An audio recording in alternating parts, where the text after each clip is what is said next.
Assalamualaikum warahmatullahi wabarakatuh. Kami dari kelompok 7 ingin mempresentasikan hasil infografis kelompok kami. Kelompok kami terdiri dari saya sendiri Nindita Ranavia dengan NIM 289. Yang kedua ada Khairunisa Nandita Safira dengan NIM 290. Yang ketiga ada Jihan Hanifayara dengan NIM 294. Yang keempat ada Patricia Rosalin dengan NIM 297. Perkembangan teknologi digital, media sosial. Masalah yang pertama adalah tersebarnya berita hoax di media sosial. Hoax atau berita palsu adalah berita yang disebarluaskan melalui media online atau platform online yang memuat berita-berita tidak sesuai dengan fakta yang terjadi. Dalam praktiknya, berita hoax masih sering ditemukan di dalam media sosial dan laman internet lainnya. Bahkan banyak dari mereka ikut menyebarluaskan berita palsu yang tidak dapat dipertanggungjawabkan kebenarannya. Adapun cara yang dapat kita gunakan dalam mengatasi hal tersebut. Di antaranya yang pertama adalah melakukan riset mengenai sumber informasi yang beredar.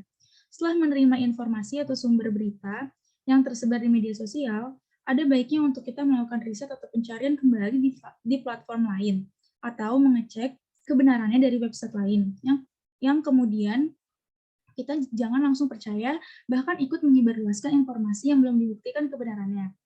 Yang kedua, jangan termakan judul. Apapun judul yang disajikan, jangan langsung menyetujui hal tersebut. Diharapkan untuk setiap pengguna media sosial untuk membaca informasi atau berita tersebut hingga kalimat terakhirnya. Kemudian lakukan pencarian mendalam terhadap topik yang sedang dibicarakan. Yang ketiga, carilah berita di website terpercaya.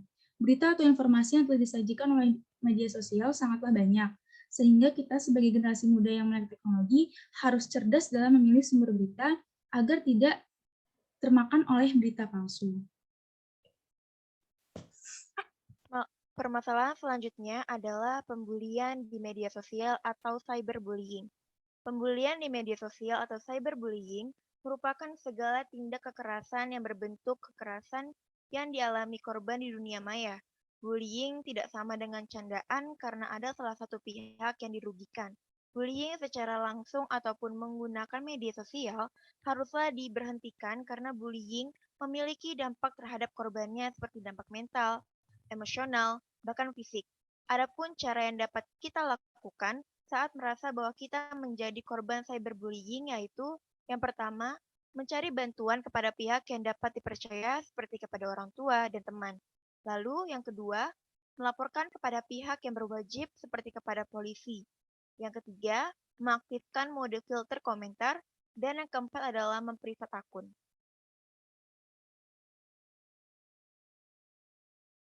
Adapun permasalahan yang ketiga, kecanduan media sosial pada para penggunanya. Kecanduan media sosial perlu diatasi dengan cepat dan tepat. Untuk menghindari berbagai masalah dan akibat yang lebih serius dari kecanduan, kita dapat melakukan perubahan yang signifikan. Misalnya, berhenti sepenuhnya. Kita dapat berhenti secara bertahap untuk mengatasi kecanduan sosmed. Yang pertama, menggunakan media sosial dengan bijak. Yang kedua, menghabiskan waktu dengan teman dekat maupun keluarga.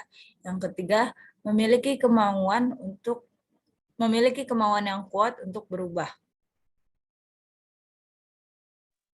Kemudian ada juga permasalahan pada nomor 4, yaitu tentang terjadinya aksi penipuan online di media sosial. Penipuan semakin marak terjadi seiring dengan semakin canggihnya teknologi, terutama dalam pembelian barang secara online. Banyak yang memanfaatkan kecanggihan dalam pembelian barang saat ini dengan melakukan aksi penipuan melalui media sosial. Salah satu bentuk modus dari penipuan online ini adalah dengan menjual barang dengan harga yang tidak wajar hingga mencuri foto produk dari online shop lain via Instagram agar memiliki followers yang cukup banyak. Maka dari itu, ada solusi-solusi yang saya berikan untuk mengatasi dan juga mencegah agar tidak terjadinya penipuan online. Berikut solusinya, yaitu yang pertama dengan jangan mudah tergiur dengan tawaran yang mereka berikan. Yang kedua dengan tidak membagikan informasi penting dalam media sosial. Dan yang terakhir dengan selalu memakai sikap waspada dengan sesuatu yang mencurigakan.